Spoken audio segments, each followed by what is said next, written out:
Cinema ಕ್ಷೇತ್ರಕ್ಕೆ ಒದಗಿಸಲಿದೆ. ಬೆಂಗಳೂರು ನಂದಿನಿ ಲೇಔಟ್ನಲ್ಲಿ ಚಲನಚಿತ್ರ ಅಕಾಡೆಮಿಯು ಹೊಂದಿರುವ 2.5 ಎಕರೆ ನಿವೇಶನದಲ್ಲಿ ಬಹು ಪರದೆಗಳಿರುವ ಚಿತ್ರಮಂದಿರ ಸಮುಚ್ಚಯವನ್ನು ಸಾರ್ವಜನಿಕ ಖಾಸಗಿ ಸಹಭಾಗಿತ್ವದಲ್ಲಿ ಅಭಿವೃದ್ಧಿಪಡಿಸಲಾಗುವುದು. ಸಾಮಾಜಿಕ, ಚಾರಿತ್ರಿಕ ಮತ್ತು ಸಾಂಸ್ಕೃತಿಕ ಮೌಲ್ಯಗಳನ್ನು ಬಿಂಬಿಸುವ ಕನ್ನಡದ ಚಲನಚಿತ್ರಗಳನ್ನು ಡಿಜಿಟಲ್ ಹಾಗೂ ನಾನ್ ಡಿಜಿಟಲ್ ಮಾದರಿಯಲ್ಲಿ ಸಂರಕ್ಷಿಸಲು 3 ಕೋಟಿ ರು ವೆಚ್ಚದಲ್ಲಿ ಚಲನಚಿತ್ರ ಭಂಡಾರವನ್ನು ಸ್ಥಾಪಿಸಲಾಗುವುದು. ಸಂಕಷ್ಟದಲ್ಲಿರುವ ಪತ್ರಕರ್ತರಿಗೆ ಪ್ರಸ್ತುತ ನೀಡುತ್ತಿರುವ 12,000 ಮಾಸಾಸನವನ್ನು 15,000 ರೂಗಳಿಗೆ ಹಾಗೂ ಕುಟುಂಬ ಮಾಸಾಸನವನ್ನು 6,000ದಿಂದ 7,500 ರೂಪಾಯಿಗಳಿಗೆ ಹೆಚ್ಚಿಸಲಾಗುವುದು. ಕನ್ನಡ ಚಲನಚಿತ್ರಗಳ ಪ್ರೋತ್ಸಾಹಕ್ಕಾಗಿ OTT ವೇದಿಕೆಯನ್ನು ಸೃಜಿಸಲು ಕ್ರಮ ಕೈಗೊಳ್ಳಲಾಗುವುದು. ಮಾಧ್ಯಮ ಮಾನ್ಯತೆ ಹೊಂದಿರುವ ರಾಜ್ಯದ ಒಟ್ಟು 2,500 ಪತ್ರಕರ್ತರು ಹಾಗೂ ಅವಲಂಬಿತ ಕುಟುಂಬ ಸದಸ್ಯರಿಗೆ 5 ಲಕ್ಷ ರೂವರೆಗೆ ನಗದು ರಹಿತ ಚಿಕಿತ್ಸೆಗಾಗಿ ಮುಖ್ಯಮಂತ್ರಿಗಳ ಮಾಧ್ಯಮ ಸಂಜೀವಿನಿ ಯೋಜನೆಯನ್ನು ಅನುಷ್ಠಾನಗೊಳಿಸಲಾಗುವುದು. ಅಂತಾರಾಷ್ಟ್ರೀಯ ದರ್ಜೆಯ ಚಿತ್ರನಗರಿಯನ್ನು PPP ಮಾದರಿಯಲ್ಲಿ ಅಂದಾಜು 500 ಕೋಟಿ ರು ವೆಚ್ಚದಲ್ಲಿ ಮೈಸೂರಿನಲ್ಲಿ ಸ್ಥಾಪಿಸಲು 150 ಎಕರೆ ಜಮೀನನ್ನು ಕಾಯ್ದಿರಿಸಲಾಗಿದೆ. ಮುಂದಿನ ವರ್ಷಗಳಲ್ಲಿ ಚಿತ್ರನಗರಿಯನ್ನು ಸ್ಥಾಪಿಸಲು ಸರ್ಕಾರ ಬದ್ಧವಾಗಿದೆ. ರಾಜ್ಯದ ಮಲ್ಟಿಪ್ಲೆಕ್ಸ್ಗಳು ಸೇರಿದಂತೆ ಎಲ್ಲ ಚಿತ್ರಮಂದಿರಗಳಲ್ಲಿ ಪ್ರದರ್ಶಿಸಲಾಗುವ ಪ್ರತಿ ಪ್ರದರ್ಶನಕ್ಕೆ ಪ್ರವೇಶ ದರವನ್ನು 200 ರೂಗಳಿಗೆ ಸೀಮಿತಗೊಳಿಸಲಾಗುವುದು.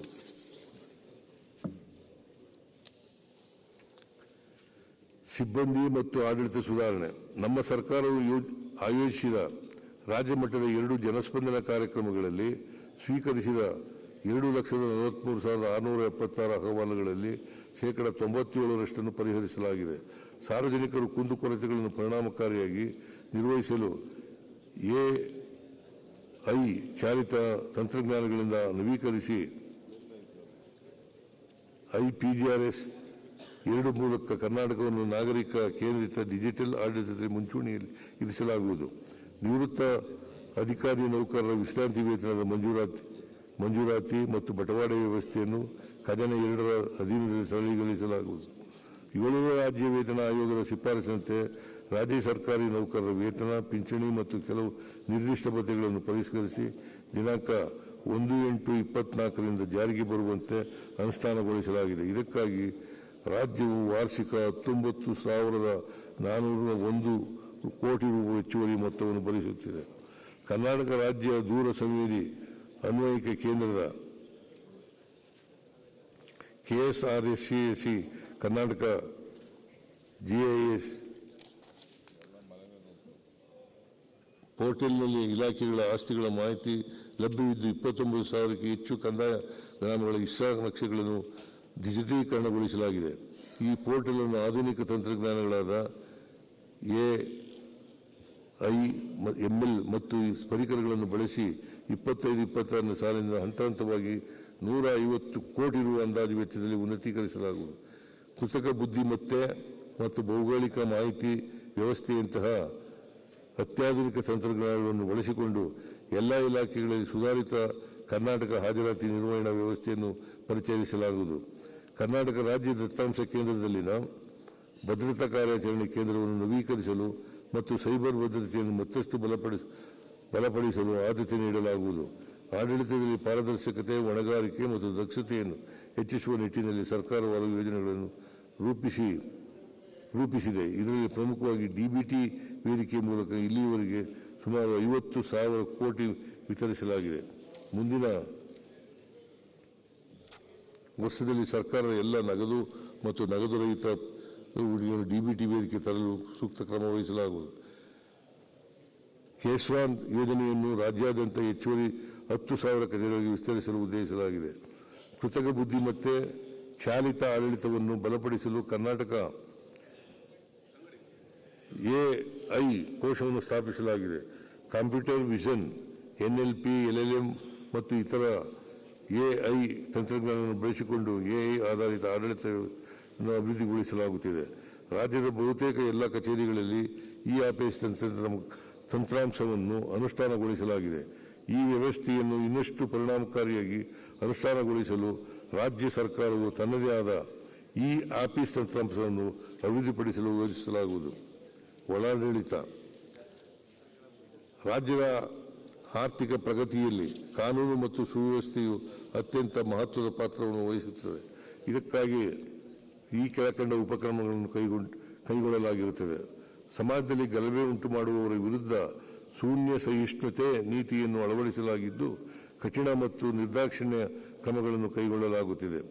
ಬೆಂಗಳೂರು ಸೇಫ್ ಸಿಟಿ ಯೋಜನೆಯನ್ನು 667 ಕೋಟಿ ರು ವೆಚ್ಚದಲ್ಲಿ ಅನುಷ್ಠಾನಗೊಳಿಸಲಾಗಿದ್ದು, ಯೋಜನೆಯ ಭಾಗವಾಗಿ ಬೆಂಗಳೂರು ನಗರಾದ್ಯಂತ ಒಟ್ಟು 7,500 ಕ್ಯಾಮೆರಾಗಳನ್ನು ಅಳವಡಿಸಿದ್ದು, 10 ಡ್ರೋನ್ಗಳನ್ನು ಮತ್ತು 560 ಬಾಡಿ ಓರ್ನ್ ಕ್ಯಾಮೆರಾಗಳನ್ನು ಒದಗಿಸಲಾಗಿರುತ್ತದೆ.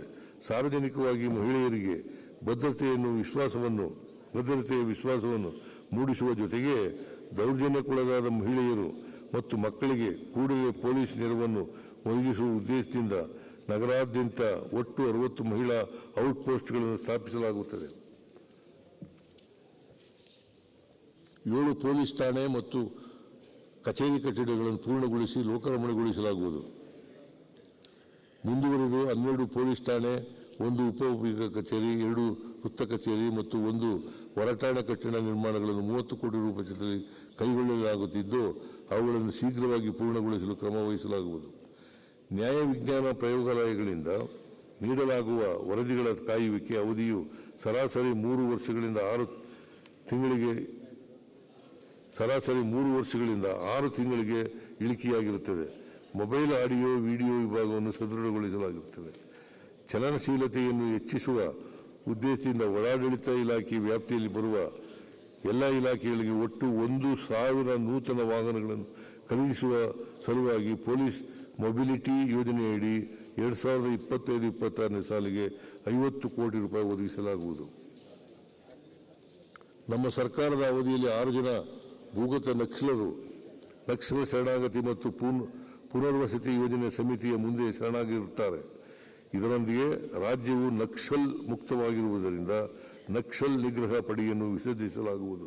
ಶರಣಾಗಿರುವ ನಕ್ಸಲರನ್ನು ಸಮಾಜದ ಮುಖ್ಯವಾಹಿನಿಗೆ ಸೇರ್ಪಡೆಗೊಳಿಸಲು ಹಾಗೂ ನಕ್ಸಲ್ ಪೀಡಿತ ಪ್ರದೇಶಗಳಲ್ಲಿ ಮೂಲಭೂತ ಸೌಕರ್ಯಗಳನ್ನು ಒದಗಿಸಲು 10 ಕೋಟಿ ರೂಪಾಯಿ ವಿಶೇಷ ಪ್ಯಾಕೇಜ್ ರೂಪಿಸಲಾಗುವುದು. ನಮ್ಮ ಸರ್ಕಾರವು ಹೆಚ್ಚುತ್ತಿರುವ ಸೈಬರ್ ಅಪರಾಧ ಮತ್ತು ಮಾದಕ ದ್ರವ್ಯ ಬಳಕೆ ಮತ್ತು ವ್ಯಾಪಾರದ ವಿರುದ್ಧ ಕಠಿಣ ಕ್ರಮ ಕೈಗೊಳ್ಳಲು ಬದ್ಧವಾಗಿದ್ದು, ಈ ನಿಟ್ಟಿನಲ್ಲಿ ಮಾದಕ ದ್ರವ್ಯ ಮತ್ತು ಸೈಬರ್ ಅಪರಾಧಗಳ ವಿಭಾಗವನ್ನು ಬಲಗೊಳಿಸಲು 5 ಕೋಟಿ ರೂಪಾಯಿ ಅನುಗೊಳಿಸಲಾಗುವುದು.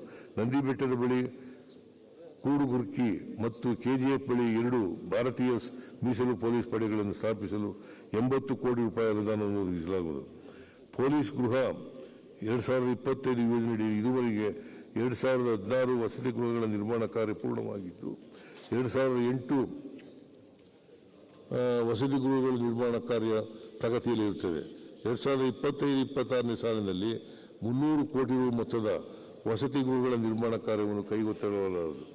ಪೊಲೀಸ್ ಇಲಾಖೆಯ ಬಲವರ್ಧನೆಗಾಗಿ ಈ ಕೆಳಕಂಡ ಸುಧಾರಣಾ ಕ್ರಮಗಳನ್ನು ಕೈಗೊಳ್ಳಲಾಗುವುದು. ಬೆಂಗಳೂರು ನಗರದ ಪರಿಣಾಮಕಾರಿ ಪೊಲೀಸ್ ವ್ಯವಸ್ಥೆಗಾಗಿ ಈಗಿರುವ 8 ಪೊಲೀಸ್ ವಿಭಾಗಗಳನ್ನು 11ಕ್ಕೆ ಹೆಚ್ಚಿಸಲಾಗುವುದು.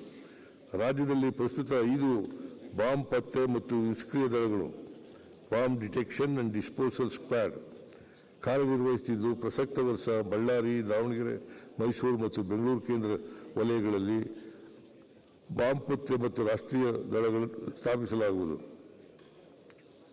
ಪೊಲೀಸ್ ಸಿಬ್ಬಂದಿಯು ಸದೃಢ ಮತ್ತು ಆರೋಗ್ಯವಾಗಿರಬೇಕಾದ್ದು ಅವಶ್ಯಕವಾಗಿದ್ದು, ಪೊಲೀಸ್ ಸಿಬ್ಬಂದಿಗಳ ವಾರ್ಷಿಕ ಆರೋಗ್ಯ ತಪಾಸಣೆಗಾಗಿ ಪ್ರಸಕ್ತ ನೀಡಲಾಗುತ್ತಿರುವ ತಲಾ 1,000 ರೂಪಾಯಿಗಳಿಂದ 1,000 ರೂಪಾಯಿಗಳಿಗೆ ಹೆಚ್ಚಿಸಲಾಗುವುದು.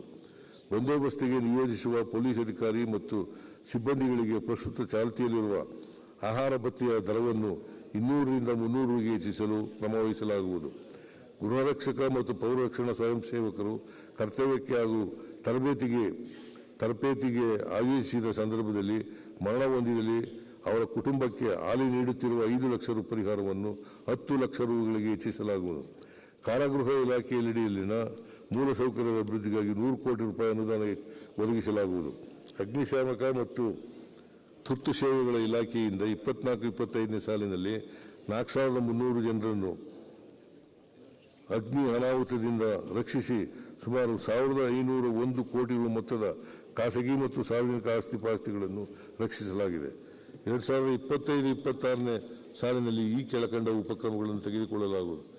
ಕೆಎಸ್ಎಫ್ 2 ಯೋಜನೆಯಡಿ ಉಪಕರಣಗಳ ಖರೀದಿ ಮತ್ತು ಕಟ್ಟಡ ನಿರ್ಮಾಣಕ್ಕಾಗಿ 50 ಕೋಟಿ ರು ಅನುದಾನವನ್ನು ಒದಗಿಸಲಾಗುವುದು. ಬಹುಮಹಡಿ ಕಟ್ಟಡಗಳಲ್ಲಿ ಸಂಭವಿಸಬಹುದಾದ ಅಗ್ನಿ ಅನಾಹುತ ತಡೆಗಟ್ಟುವ ಸಲುವಾಗಿ 52-54 ಮೀಟರ್ ಎತ್ತರಕ್ಕೆ ತಲುಪುವ ಏರಿಯಲ್ ಲ್ಯಾಡರ್ ಪ್ಲಾಟ್ಫಾರಂ ವಾಹನ ಒದಗಿಸಲಾಗುವುದು. ಇಲಾಖೆಯ ವಿಸ್ತರಣೆ ಮತ್ತು ಆಧುನೀಕರಣ ಕಾರ್ಯವನ್ನು 15ನೇ ಹಣಕಾಸು ಆಯೋಗದ ಅನುದಾನದಲ್ಲಿ 330 ಕೋಟಿ ರು ವೆಚ್ಚದಲ್ಲಿ ಕೈಗೊಳ್ಳಲಾಗುವುದು. ಮೈಸೂರು ನಗರದ ವ್ಯಾಪ್ತಿಯಲ್ಲಿ 3 ಕೋಟಿ ರು ವೆಚ್ಚದಲ್ಲಿ ಹೊಸ ಅಗ್ನಿಶಾಮಕ ರಕ್ಷಣಾ ಕಟ್ಟಡವನ್ನು ನಿರ್ಮಿಸಲು ಶ್ರಮ ವಹಿಸಲಾಗುವುದು. ಸಾರಿಗೆ ಮಹಿಳೆಯರ ಸಬಲೀಕರಣಕ್ಕಾಗಿ ಮತ್ತು ಸಾಮರ್ಥ್ಯ ವೃದ್ಧಿಗಾಗಿ ಪ್ರಥಮ ಬಾರಿಗೆ ಜಾರಿಗೆ ತರಲಾಗಿರುವ ಶಕ್ತಿ ಯೋಜನೆಯಡಿ ಪ್ರಸಕ್ತ ವರ್ಷ ಇದುವರೆಗೆ 224.53 ಕೋಟಿ ಮಹಿಳಾ ಪ್ರಯಾಣಿಕರು, 226.53 ಕೋಟಿ